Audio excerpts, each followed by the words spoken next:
we're kicking off the list with a big one, the king of the dinosaurs, the Tyrannosaurus rex. This was a formidable dinosaur that lived approximately 68 to 66 million years ago during the late Cretaceous period. Known for its massive size, sharp teeth, and powerful hind limbs, the T-Rex was one of the largest land predators in Earth's history. The T-Rex could grow up to 40 feet in length and stood about 15 feet tall, with a large skull filled with serrated teeth, capable of crushing bones. It was a carnivorous predator, preying on other dinosaurs and potentially scavenging for food as well. T-Rex likely had excellent vision and sense of smell, making it a skilled hunter. The general consensus amongst scientists is that resurrecting dinosaurs is highly improbable due to the ancient age of their fossils, making the recovery of viable genetic material nearly impossible. Despite these challenges, though, the Adam Smith Institute is attempting to resurrect dinosaurs, including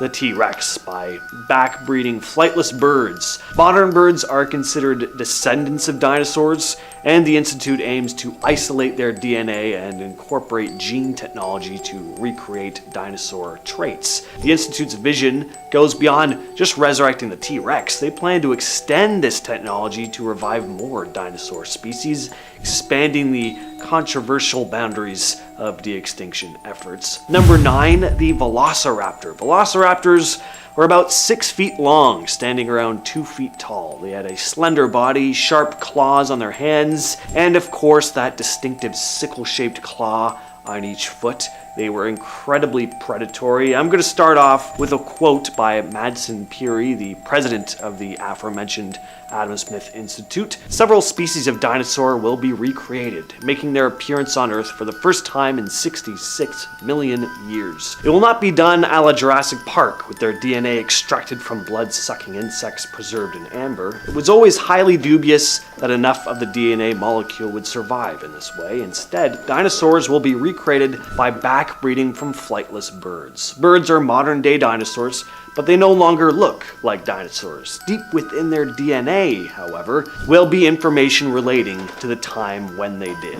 And a combination of selective breeding and gene technology will be used to give them the characteristic features of dinosaurs. The jaws with teeth, the tail, the small forelimbs. Anyway, I can't imagine dinosaurs like T-Rexes and Velociraptors being brought back and then released into the wild, because that would be a disaster and entirely pointless. This would definitely be a situation where they would be created purely for the spectacle of it, but that would be pretty ethically questionable as well. But now that we've established what these dinosaurs would be used for, basically being caged up for us to gawk at in weird amusement parks, let's move on to the next terrifying species on the list. Next up on the list is the Ankylosaurus. Ankylosaurus was a dinosaur that roamed the earth around 68 to 66 million years ago. It was a herbivore, but it was coated in this crazy armor. It was about the length of a car, covered in thick, bony plates all over its body. It also had a tail that ended in a heavy club type thing, like solid bone.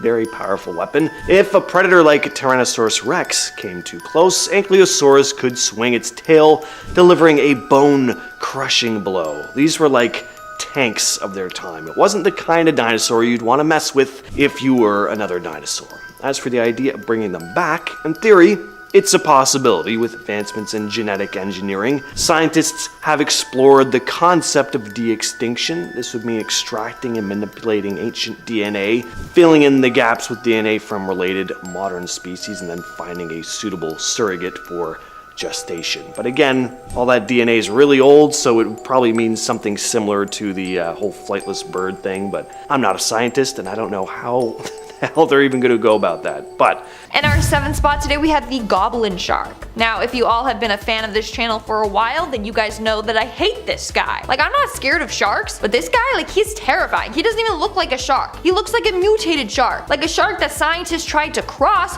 with a human or something. Anyways, Goblin sharks were believed to have gone extinct millions of years ago. That was until 1891, when researchers spotted it off the coast of Japan. Instantly, they were confused, but also scared, because again, look at this thing. What they found the weirdest though is that this shark barely changed over time. They didn't evolve at all. They still look the exact same, hence why they are called a living fossil. So these creatures can grow 12 feet long and can weigh up to 460 pounds. But in 2000, they found a giant goblin shark that was 20 feet long. So now researchers say that they have no real idea about how big they can truly get. Now the scariest part about them is that they have these weird ligaments in their jaw, and that allows them to extend their mouths out and snatch up their prey. Plus, their mouths launch out pretty fast. That's also why it makes their mouth look so creepy, you know? In our sixth spot, we have the tequila fish. And it's a very interesting name for a fish. I hope their relatives are called the vodka fish. So these fish disappeared from the Mexican wild in 2003. This was due to pollution and invasive species. People thought there was no hope, that these fish were just gonna die off. But turns out that conservationists were able to bring them back to life after a decades-long operation. Basically, scientists at Michoacán University in Mexico took 5 pairs of these fish in 1998. They then kept the fish safe, studied them, and then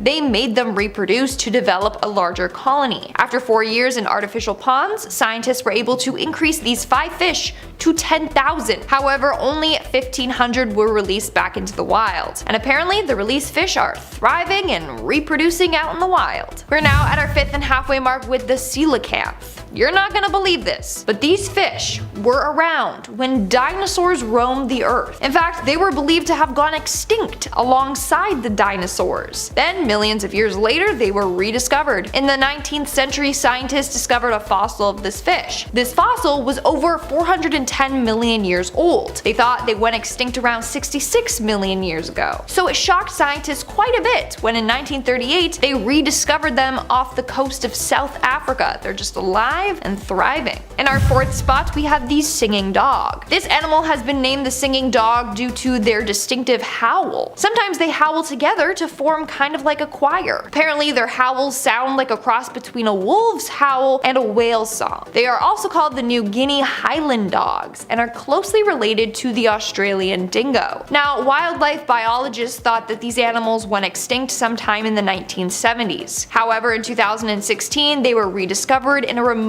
region of New Guinea. Tests were run on them and it was confirmed that they were the same breed. In our 3rd spot, we have the tree lobster, which is not an animal, so I'm technically cheating having it on today's list because it's an insect, but who cares, okay? The tree lobster is a large black stick insect. In fact, it is said to be one of the rarest insects on Earth. Back in the day, they were popular for fishing, as they were used for fishing bait. But by the 1920s, they were said to be extinct. Basically, a ship accidentally crashed onto an island and rats aboard the ship got introduced onto the island and threatened these species. But later on, a pair of Australian scientists discovered 24 of these bugs living beneath a single shrub. They ended up taking 2 pairs, breeding them, and then reintroducing more of these insects to help repopulate them. In our 2nd spot today, we have the night parrot. Night parrots are often referred to as one of the world's most mysterious birds. They were first discovered in 1845 and were extremely rare to spot. That's because they come out at night and only in remote areas. Even then, there had not been a single sighting of these birds for 100 years, so they were declared extinct. That was until 1979 when a number of them were spotted again. In fact, this bird is the holy grail for bird watchers.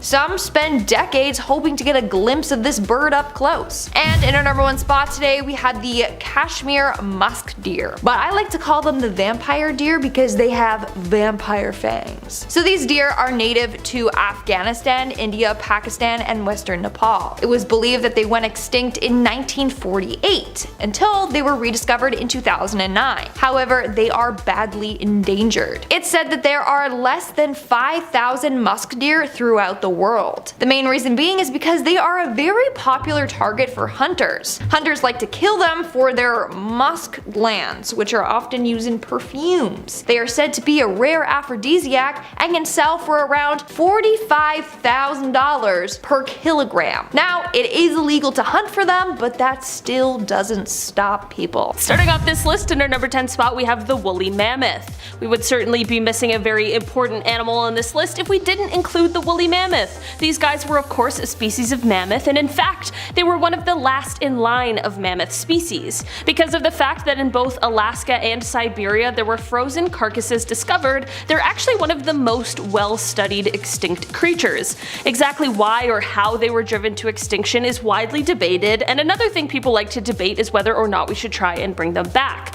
There was a genome project completed in 2015, and since then it has been proposed that the species could be revived through a few different means, but no one yet has taken the leap. Here's the thing though, there's a new company that is pretty set on de-extincting woolly mammoths, and they have a new investor. This investor is called In-Q-Tel, and they are registered as a non-profit venture capital firm that is funded by none other than the CIA. They claim that the interest in this company is less about mammoths and more about the capability to do such crazy projects. What do you guys think about reviving extinct animals? Are we on board? Are we terrified? Let us know down below in the comments. Number 9. Passenger pigeons. The passenger pigeon once ruled the skies over Canada as recently as the 19th century. Billions of these bright orange birds would paint the skies, but only a few decades passed and passenger pigeons are gone. They're just no more. Now we have the pigeons that follow you onto the subway, you know? What happened, right? The very last passenger pigeon was Martha. She passed away in the Cincinnati Zoo back in 1914. So we took a look at her DNA to see if Martha held any secrets to her past, and lo and behold, they discovered Martha had a low genetic diversity for such a growing population. Natural selection and hunting eliminated arguably the coolest looking bird alive. Well, not alive anymore. The last one died in 1914, but in 2019, paleontologists found remains of the pigeon in protected indigenous lands in Canada in the Northwest Territories. They blended passenger pigeon DNA with archaeopteric dinosaur DNA. So that's science for you. We're bringing back pigeons with a hint of dinosaur. What could go wrong? In our number 8 spot today, we have the western black rhinoceros. The western black rhino was a subspecies of the black rhinoceros, and they made their home in the savanna of sub-Saharan Africa. These guys were unfortunately the victims of poaching, which led to their rapid decline. Isn't that a bit ironic? People got so greedy trying to kill these incredible animals so that they could make money off of them, and now they can't make any money off of them because they killed them all. What a genius business plan. Anyways, this species first originated around 7 to 8 million years ago, and for most of the 1900s, it was the highest population of rhino species. That all changed, however, as from 1970 to 1992, the population of black rhinos in general decreased by 96%. Other than poachers, another main culprit for the decline was farmers who killed the animals to protect their crops that were placed close to rhino territories. The last sighting of a western black rhinoceros was in 2006 in Cameroon's northern province, and sadly the subspecies was officially declared extinct in 2011. Moving right along to number 6, move on murder wasp, Wallace giant bee, or the Mega Pluto is said to be back in action. In 2018, 2 of these bad boys were available for the highest bidder, and none other than eBay itself, the place where we're buying Pokemon cards. I just came across a Charizard, 25 grand. Should I buy it? Okay, so apparently you can buy this creature, like you can make a transaction if you have $9,000. In 2019, a single female was found in a termite nest and reopened the species as no longer being extinct. Well, here's a clip that I wanted to share with you guys. So 100% authentic and to scale. Okay. Maybe not, but could you guys imagine like that was the size of the killer bees? Like just absolutely massive. Alright, moving right along in number 2.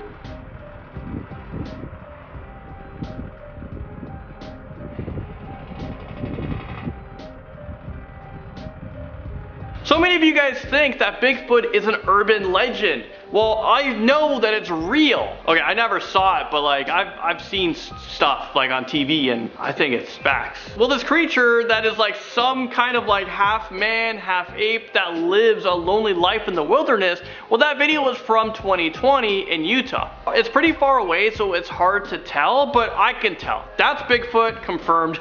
For sure Bigfoot. But if that's how big that thing looks from far away, like imagine how big it is when you're up close. Maybe like 20 feet. All I know is I wouldn't want to come across one. So this video was uploaded August 1st of this year, 2020. If it's not Bigfoot, then what is it?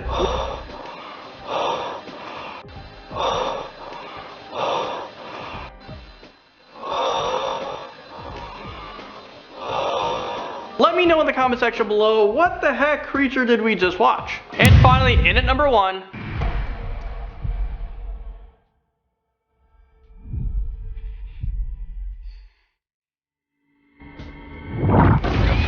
okay, so that clip is obviously from a movie. If you guys didn't know, I didn't know at first. I thought it was real. But the Megalodon is said to be a real creature, and we couldn't not put this on this list.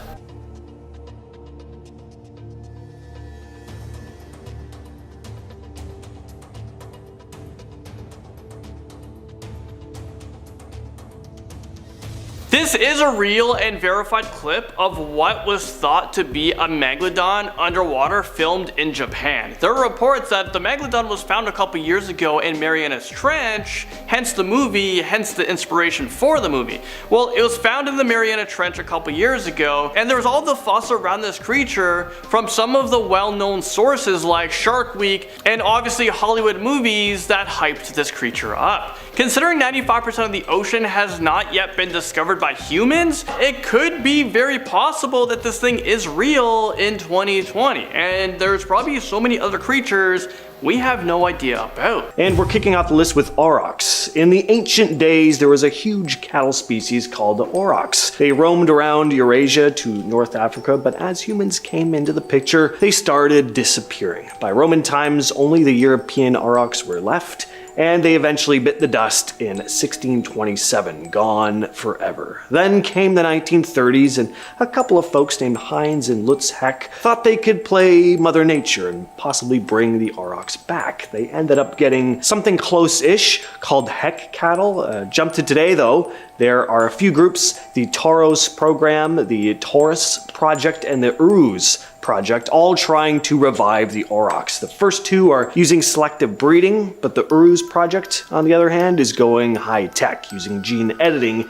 in the hopes of resurrecting the species. And at number 9 on our list is the Quagga. The Quagga were a subspecies of zebra on the southern tip of Africa. They were hunted to extinction, finally dying out in 1883. Now, let's jump to 1980. Some clever minds set out to bring the species back. Scientists delved into the DNA, and this was when it was first discovered that the Quagga were actually a subspecies of the plains. That was the green light they needed, and in 1987 they launched the Quagga project in South Africa. They chose 9 zebras, ones that shared traits with the Quagga, and it brought them to a special breeding camp. They didn't stop there. More zebras were selected, each for their Quagga-like qualities, and brought into the program. As the years passed, many baby zebras were born, and something amazing happened. They got results. 6 of these zebras turned out to be incredibly close to the original Quagga. They weren't quite there yet, but they were similar, and they earned their own special title, Rao Quaggas. Next up, we have the thylacine, aka the Tasmanian tiger. Now, this critter was like a mix of a wolf and a kangaroo with like a striped pattern going on. They look really cool. They were native to Tasmania, an island state of Australia, and they were the largest known carnivorous marsupials of modern times. Sadly though, humans weren't too friendly to them,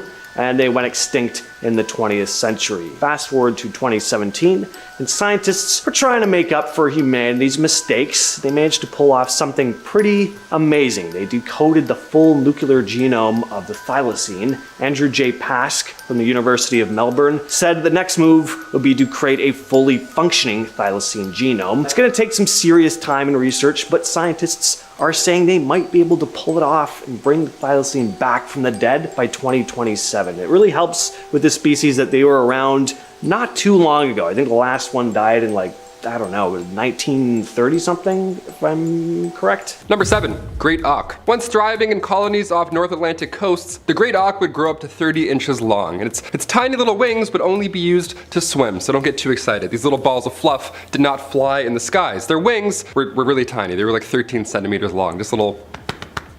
They were cute, but quite defenseless. I don't know if you could have picked up on that. You know, very cute, very defenseless, obviously. Fluffy dudes. Around the 1500s, European fishermen discovered this perfect area for hunting, and it just happened to be where most, if not all, these great auks were thriving. Newfoundland, yeah, it looked like the iceberg in Club Penguin at this point. It was packed. It was a good time if you know, weren't a great auk. You were eating good if you were a fisherman, so their number rapidly declined. By 1950, the last 2 known specimens were hunted by one single fisherman on LD Island, just off the coast coast of Iceland. One dude just Thanos an entire bird species. What a monster. Scientists plan on using genetic information extracted from their fossils or preserved organs. You know, we love organs in jars. So they plan on editing their DNA with the closest living species, which is now the razor-billed auk. The organization Revive and Restore is behind the wheel on this one again. You'll see these names come up a few times over and over on this list because, yeah, not too many companies are trying to revive dead animals. What do you know? Number 6, the Steller sea cow. Named after George Wilhelm Steller, who discovered this ball of blubber back in 1741. The Steller sea cow was first discovered during the Vitus Bering's Great Northern Expedition. They found her right after the crew became shipwrecked. Just when you thought it couldn't get any worse, here's a surprise sea cow to confuse you. Good luck! They were quite common millions of years ago, but sadly, and unsurprisingly, they were no match for humans. They only swam about a meter deep, so they were quite easy to hunt. George Steller assures that these creatures were made of pure love. They had strong bond with their families, which made it even easier to hunt. That's sick. Taylor.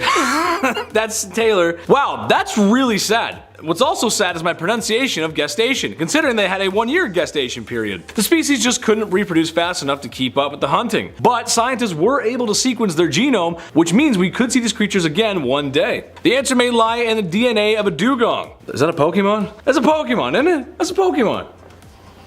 Number 5, the dodo bird. So dodo birds were once big and beautiful. These flightless ground nesting birds once filled the islands of the Indian Ocean. They had massive talons. They were pretty scary. They were gray and blue, so they were beautiful. They didn't have any natural predator, right? This sounds great. No natural predator until we came along, of course. Around 1507, the island was discovered by Portuguese sailors, and the rest, yeah, you can guess. The rest is history. They were the easiest bird to hunt. Had the phrase dead as a dodo, right? They were easy to take out. They weren't just loved by sailors either. They were not 100% to blame here, okay? Monkeys, rats, pigs, any animal that made its way to the island just had their eggs for lunch. It was so easy. So it didn't take a long time for the dodo population to completely be gone. The last dodo was hunted in 1681, but could it be on this list? Could we bring back the dodo bird today? Hopefully, I mean maybe, I don't know. Scientists found an extremely well-preserved dodo skeleton back in 2007, so we may have a chance at picking apart some DNA. A research facility near Melbourne, Australia is currently trying to use pigeon genes to bring this bird back. Again, I'm all for science, I'm all for bringing animals back to life. You know, scientifically, that's a feat in itself. Great work, we love it. But do we really think no one's gonna make dodo bird chicken wings? That's a problem waiting to happen. As soon as I said it, you were like, oh, that would be pretty good. Number 4, Pyrenean ibex. I'm just as confused as you guys are. The Pyrenean ibex went extinct 22 years ago. Last one was seen in 2000, my friends. The last one was a female named Celia. That's so nice. A falling tree sadly killed her. Oh my god.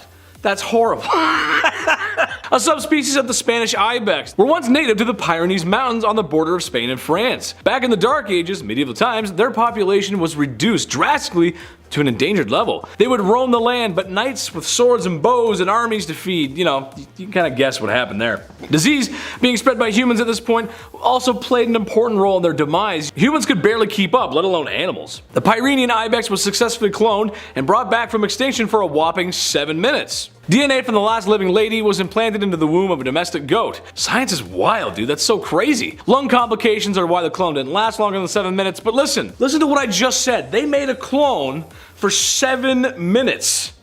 It's a start. Number 3, the Tasmanian tiger. Once native to Australia, classic, the Tasmanian tiger, also known as the thylacine, you have to say that in an Australian accent, the thylacine. It was a massive thylacine. I'm gonna say it all day now. It was a massive carnivorous marsupial that went extinct around the 1930s. So major factors here, as you probably have guessed, climate change, hunting, and its genetic diversity wasn't all too great. It's sad on one hand because these beautiful creatures disappeared so recently, but it's recent enough that we have a shot at bringing them back. Yeah, just back to life. Hi, that was a close one. Go hunt. Yeah, imagine looking outside and seeing this thing on your front yard. Are we ready for this? I can barely handle like deer in Canada. I don't know. Squirrels, black squirrels, they're scary up in Canada. I don't know. Thank God for those jars though. About time we open those up. Some jars of organs, classic. Already we have some of the Tasmanian tiger genes present after scientists, inserted them into a mouse fetus and they're just waiting to see what happens. The Australian Museum has been working hard to bring this beast back to life and they're close. They're only still lacking the DNA fully to recreate it. So if you have any jars of Tasmanian tiger parts,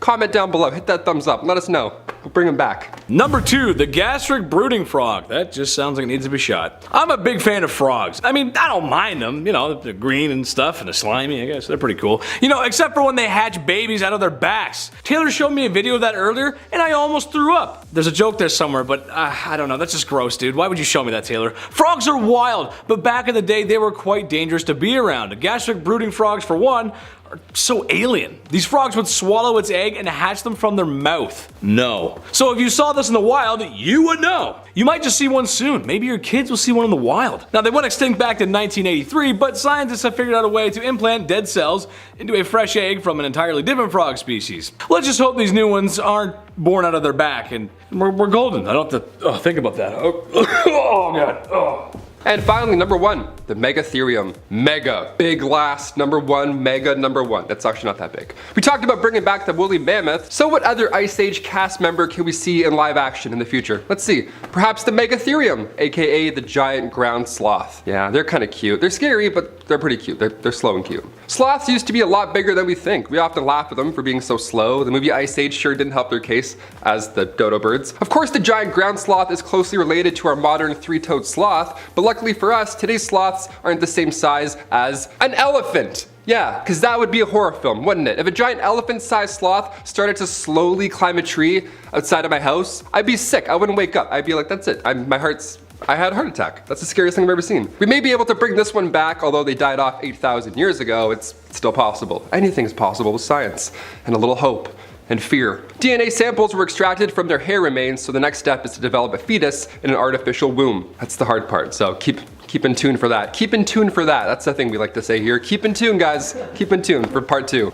Number 8, the Heath hen. That's interesting, I don't know anything about that. Here we go. Finally something that isn't the size of a minivan. I'm already excited. The Heath van we lost quite recently actually, which of course is sad. We're losing birds rapidly, especially in North America. Our prairies are shrinking and they're being converted to agriculture. By 1870, the only remaining Heath hens were protected in a vineyard, or a vineyard. I'm not sure how that's pronounced. But sadly, when 1932 rolled around, those fluffy dudes were no more. Also, Thanksgiving dinners didn't help. I get hungry sometimes. Yeah, we ate another animal to extinction. I'm seeing a pattern here. However, all hope is not lost for the Heath hens, hence the title of this list. A company called Revive and Restore, good name, they're trying to get these hens back to the sky rather than back on our plates. They've been working with the community since 2014 with some scientific help from the prairie chicken. Before we continue, if you haven't done so already, go check out our sister page Bumblebee. Taylor and I break down top 10 lists, but it's all ancient history, medieval stuff, lots of knights. Lots of knights. We love knights here, and castles. So make sure to check out our Bumblebee Facebook page for more, and maybe some behind the scenes content. I'll see you there. I'll see you there. Maybe some Wild West stuff too, you don't know. Maybe some yees or haws. I don't know. We may have done some yees haws. Yo. Thank you. That was great. Thank you a lot. In our number 6 spot today, we have the Morian viviparous tree snail. This was a species of air-breathing tropical land snails that were endemic to French Polynesia. This extinction was actually caused by a chain of events that happened after something humans did. The African land snail was introduced into Tahiti in 1967 as a food source, but it quickly escaped and began to destroy crops. Biologists wanted to attempt to control the African land snail, so they decided to introduce the rosy wolf snail to the area in 1977. Well, this went absolutely haywire, as the rosy wolf snail didn't just control the population of African land snails, but rather started to eradicate all of the snails that were native to the area, which of course includes our little friend, the Morian viviparous tree snail. So this one little introduction led to them becoming totally extinct in the wild. These snails do still exist in captivity, and there have been attempts to re-release them into the wild, but the rosy wolf snail continues to prey upon them, so at this point researchers are unsure if it will ever be possible for them to live in the wild again. Number 5, Megatherium, aka giant ground sloths. How lovely and terrifying is this one? Sloths used to be a lot bigger than we think. Yeah, we often laugh at them for being so slow and funny looking. The movie Ice Age certainly didn't help their case. Now, of course, the giant ground sloth is closely related to our modern three-toed sloth. But luckily for us, today's aren't the same size as an elephant, because that would be a horror film. We wouldn't be alive anymore. I'd be sick to my stomach. If a giant elephant-sized sloth was in that movie, that would be not a family feature film. That is terrifying. That's Jurassic Park now. But we may be able to bring this one back, although they died off 8,000 years ago. DNA samples were extracted from their hairy remains, so the next step is to develop a fetus in an artificial womb. Yeah, that sounds easy, doesn't it? Let's just do that, sure. Let's 3D print it. Number 3. The moa. This New Zealand bird went extinct about 600 years ago. The moa were these flightless birds, massive and terrifying, might I add, and archaeologists first discovered its fossil in a cave. Its flesh and everything was still attached. They had no idea what they were looking at for numerous years. And to be fair, yeah, it's haunting, it's terrifying. These ancient birds would reach about 5 feet tall, and when you think of dinosaurs, you probably think that's quite petite in comparison to, the scary ones. But the birds actually stopped flying right after dinosaurs went extinct because they didn't need to fly anymore. They didn't need to run for their lives. According to biologist Matthew Phillips from the Australian National University in Canberra, these birds were then safely able to roam the land after they didn't need to make these daring dino air escapes. It's beautiful. They just walked around, got fat, and would hang out in caves, then they eventually died off. Dare I say, the perfect demise. Phillips says this was an advantage when it came to birds and evolution because wings, big or small, they do kill energy. So it might seem a little depressing to watch a creature lose the ability of flight, but well, it's because they're eating good, okay? Good problems. Scientists have found more moa DNA from ancient eggshells, so yeah, it's a possibility we may see these fatties soar the skies once again. They just gotta, shed a few bird pounds, that's all. In our number 9 spot, we have the Pyrenean ibex. The Pyrenean ibex was basically a wild goat. When people say that they love goats, I'm always a little perplexed. Why? Just why? Watch my dad will for sure watch this episode and will say something like, "Hey, I love goats." And yes, he does indeed. I don't know why. He's always sending me goat videos when he goes to his friend's farm. I shall never understand. Anyways, this wild goat was 5 feet long and apparently 30 inches tall. It was found in southwestern Europe, and the species died out in 2003, which is really not that long ago. I was 13. Shoot, I need to stop giving away my age. I was just born. Anyways, the last goat was born and died 7 minutes after its birth due to a lung defect. Hunting, inbreeding, and other factors basically caused this goat's extinction over time. Honestly, it's a bit of a shame that this goat no longer exists because it looks rather majestic, much more classier than regular goats. In our number 8 spot, we have the Chinese river dolphin. It breaks my heart to think that a species of the dolphin might be extinct, but sadly it is. The Chinese river dolphin, known as the baji, sadly went extinct in 2002. It primarily lived in freshwater rivers, primarily in the Yangtze River. The main reason for its extinction is due to the impact of humans. It was directly targeted by meat lovers, but also due to an increasing amount of construction projects on the river. The dolphin, who relies primarily on its sonar capabilities, found it hard to navigate for food because of the construction noise. Pollution in the waters also didn't help either, as well as overfishing. The males were about 7.5 feet long, while the females could be about 8.2 feet. I have a soft spot for dolphins, so honestly, I really hope scientists are able to bring this one back. But finally at number 1, we have Neanderthals. Yeah, that's right. How wild would this be? Having other species of human existing alongside us, a species where we were thought to have killed off, brought back to, right the wrong, I guess. I think this would be a complete disaster. We can't even get along with each other, let alone an entirely separate species of human. The idea of Neanderthals being brought back is very far-fetched in terms of us having any real desire to do it. It would, however, be entirely possible. Neanderthal DNA exists in modern-day human beings, particularly Europeans, because Neanderthals and modern humans coexisted in what is now Europe. Not just warring with each other, but also interbreeding from time to time. So attempting to bring Neanderthals back would mean human beings would be the surrogates, which would also be very strange. Kicking off the list at number 10, Arctidus simus. Lions, tigers, and Arctidus simus, oh my. This one's really scary. Also known as the giant short-faced bear, the Arctidus simus went extinct only a mere 11,000 years ago. Yeah, it was once the fastest running bear that ever existed. So already, we have trouble. That's a terrifying fact. Its legs were much longer than today's bears. These were like lanky,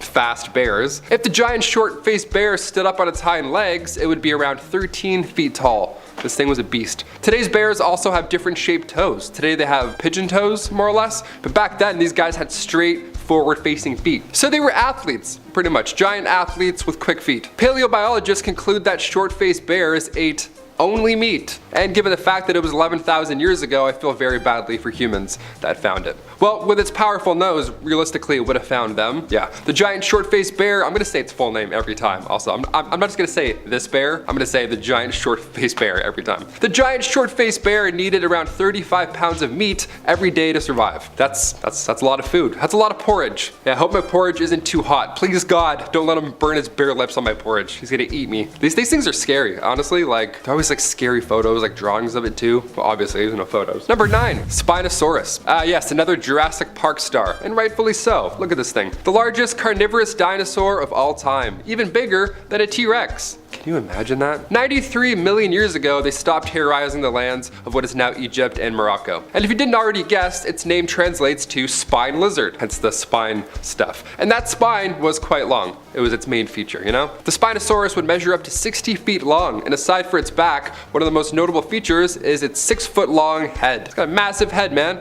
Its mouth was similar to a crocodile's with straight, sharp teeth, not curved teeth. Straight, like a vampire.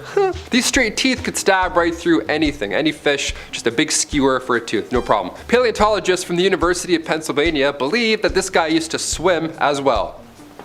Nice, even scarier. Because where the first Spinosaurus fossils were found, well, that used to be by Haria Oasis in Egypt, which was a massive swamp. Water or land, I want nothing to do with this guy. Next. Number 8, Mega-piranha. Don't have to say much about this one. What if I just said Mega-piranha and then it was just the next point? You're like, oh, fair. These things, for starters, were much bigger than today's piranhas, obviously, hence their name. They came in at around 1 meter long. They ruled the waters around Argentina around 6 million years ago, so skinny dipping probably wasn't a thing. I hope not. Its bite force was 50 times its own weight, and like I said earlier, Mega-piranha, bigger. This thing was huge. It was bigger, it was badder, it was weightier, had more to it. Mega-piranha would be around 30 pounds on average. Its bite can out-chomp Megalodon any day, any Tuesday. Even today, the word piranha makes people scared, it makes people anxious. As I was writing this, I was like, oh. I wasn't looking. Because our modern day black piranha, although sure it's only, 2 pounds, its razor sharp teeth can still take a chunk out of you. It's still quite dangerous. Yeah, but they didn't mention any of that in 3D Piranha Double D Part 3 or whatever we're watching now. These things are scary.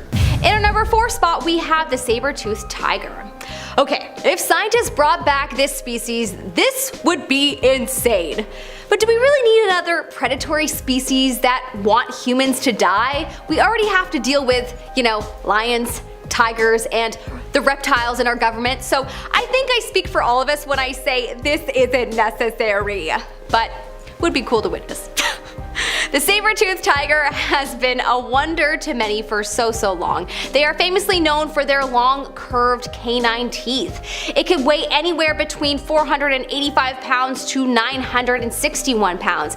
It was approximately 39 inches tall. Its closest relative is the tiger, of course. They originated in North and South America about 10,000 years ago, so it would be extraordinary if scientists found a way to bring them out of extinction.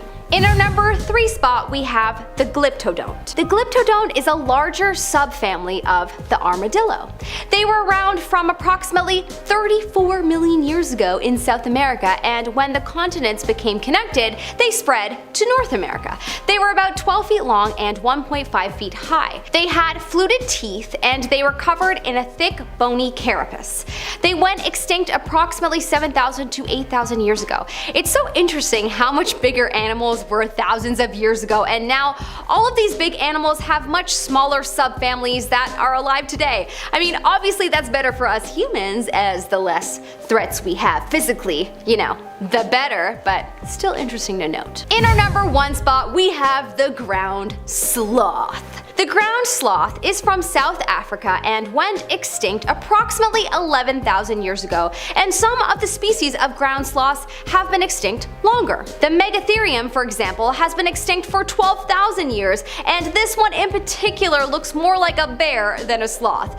It was massive and could be up to 20 feet tall, weighing about 6,600 pounds. Imagine these sloths were just roaming the world today.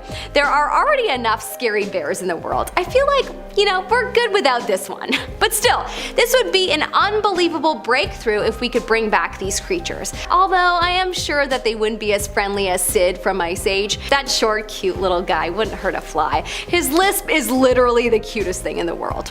But anyways, would be cool if they came back. Number 7. Helicoprion, perhaps one of the weirdest sea creatures to ever exist. 250 million years ago, that is. This thing looks like a shark, but scientists now know that it was related to chimeras, a fish that separated from the shark family 400 million years ago. Yeah, they were like, I don't like this family. I got some things going on in my mouth. See you later. Good. The 25-foot long fish was first discovered by Andrei Zarpinsky in Russia back in 1889. He got the name Helicoprion because it translates to spiral saw.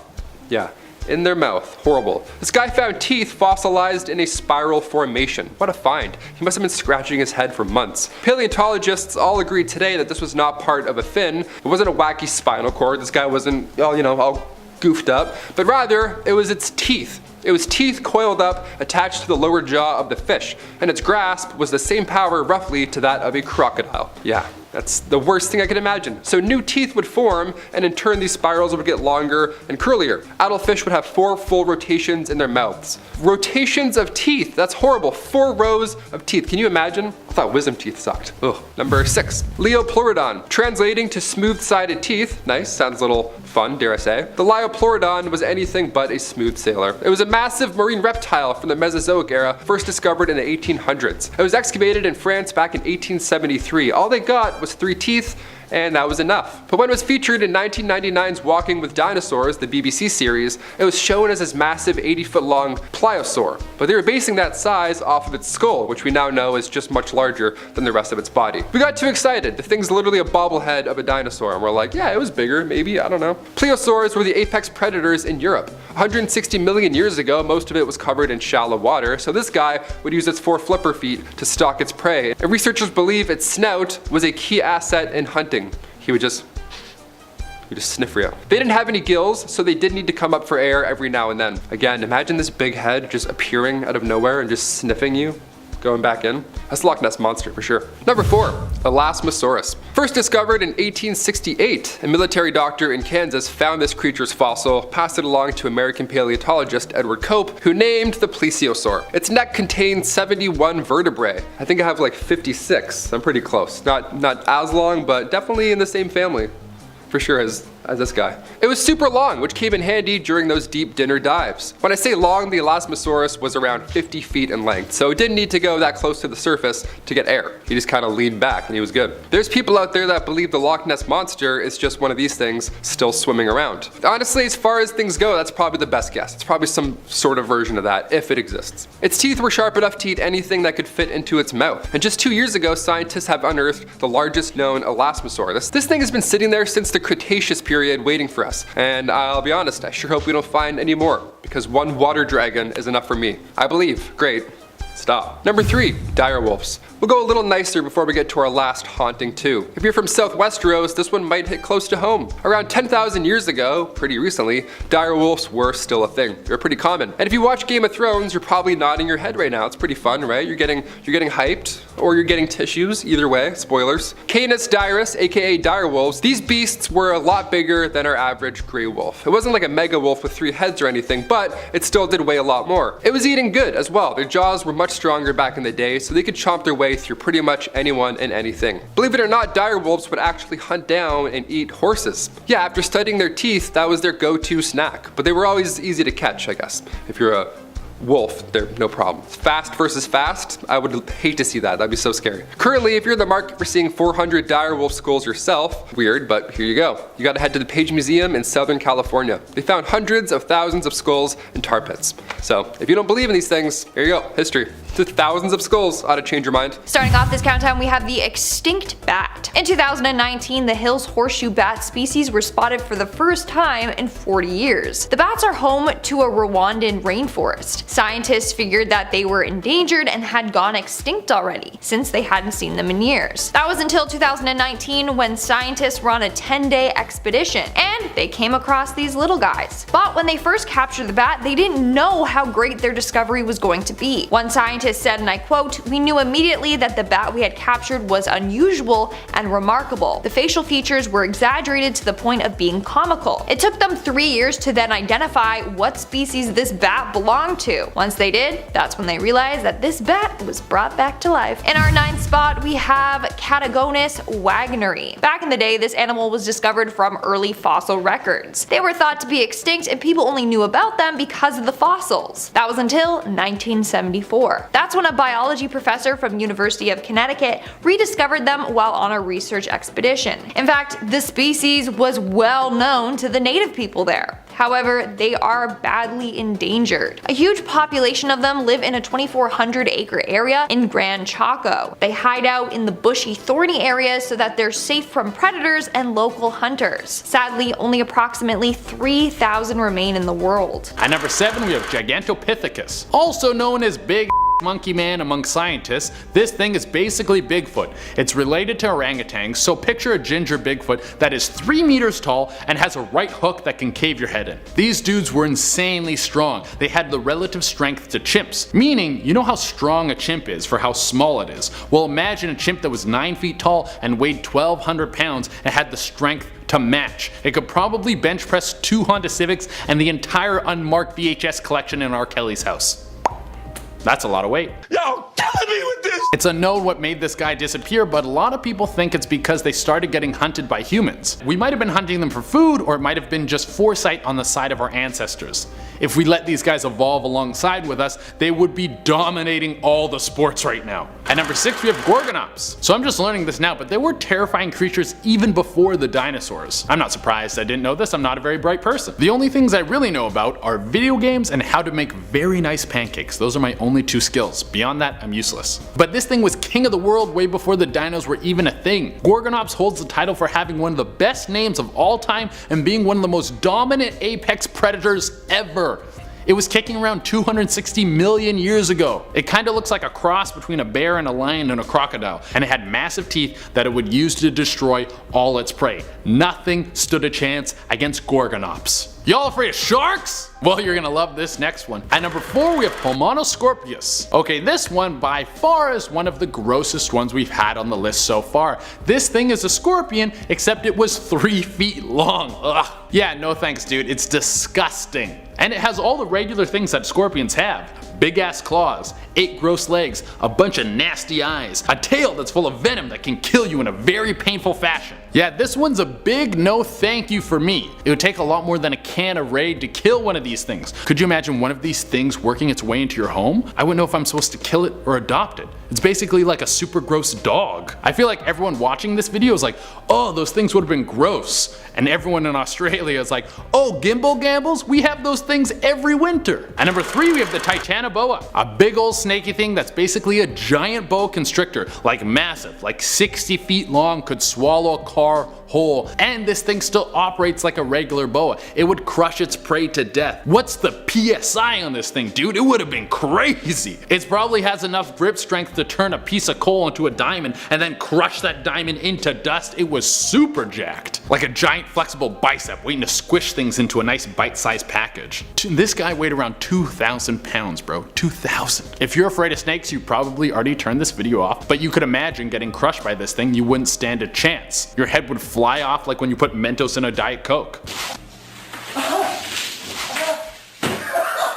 At number 2, we have a Theropleura. Yeah, we're keeping it gross with some more bugs. A Theropleura is a 10-foot long centipede that might have been too big and gross to have many predators. Imagine a centipede that is so big no one messes with it. It roams around freely with no laws, doing whatever it wants, not afraid of anything. That sounds like a nightmare come to life. These things have massive pincers for eating and could easily slice through your flesh. If it was a battle between one of these big, multi-legged freaks and John Bones Jones, I might take the bug. I'm just glad I live in a time where only house centipedes are a few inches long.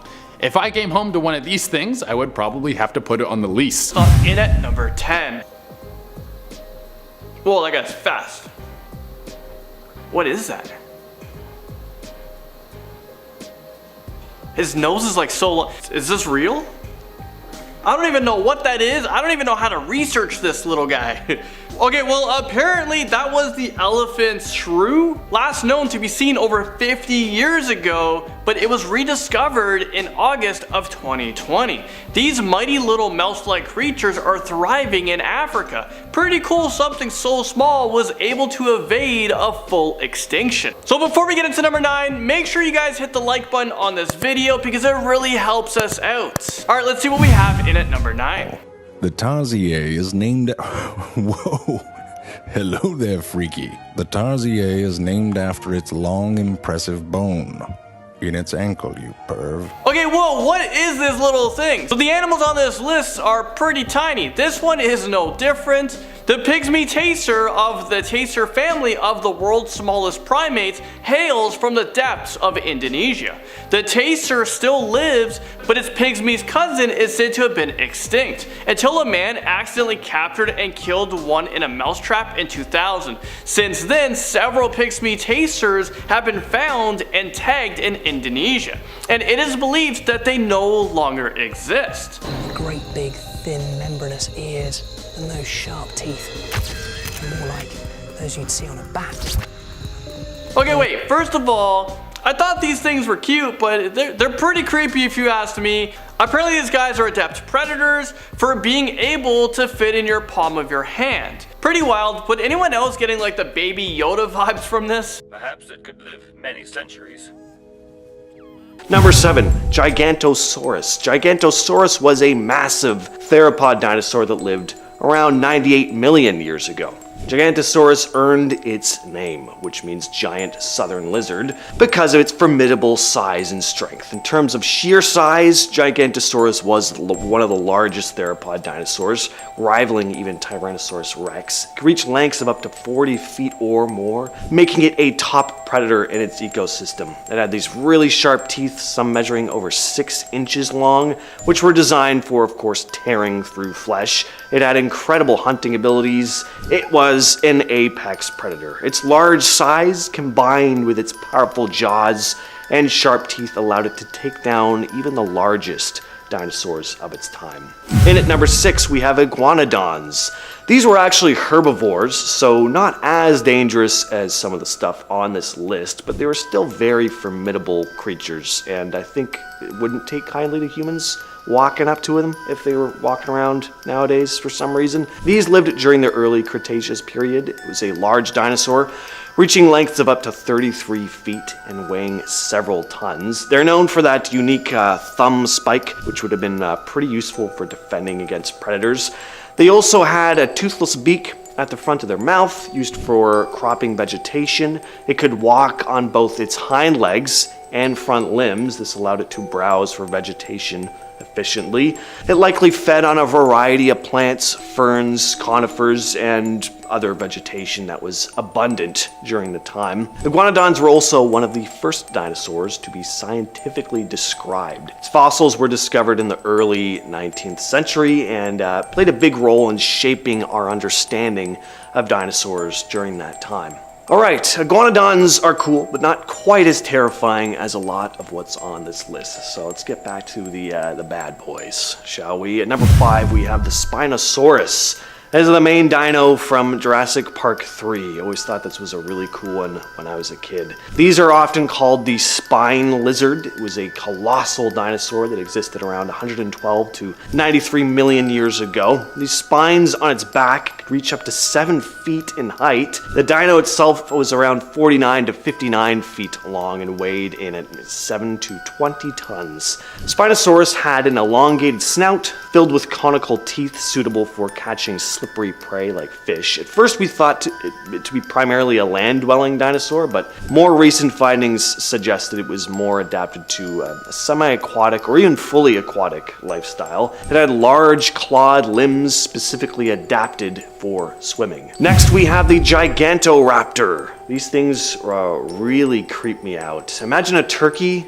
like ostrich type thing, but the size of a house. It was about 16 feet long and stood around 11 feet tall, making it one of the largest feathered dinosaurs ever discovered. What makes Gigantoraptor truly interesting is its unusual combination of features. It had a beak like a bird, which hints at a diet of plants and small animals, but it couldn't fly. Scientists believe it might have used its large size as a defense mechanism against predators instead. Gigantoraptor was discovered in Mongolia, adding to the ever-expanding list of fascinating dinosaurs found in that region. When scientists unearthed its fossils, they were baffled and pretty excited all at once. It was massive, but had bird-like traits, which challenged what researchers thought they knew about dinosaurs' evolution at the time.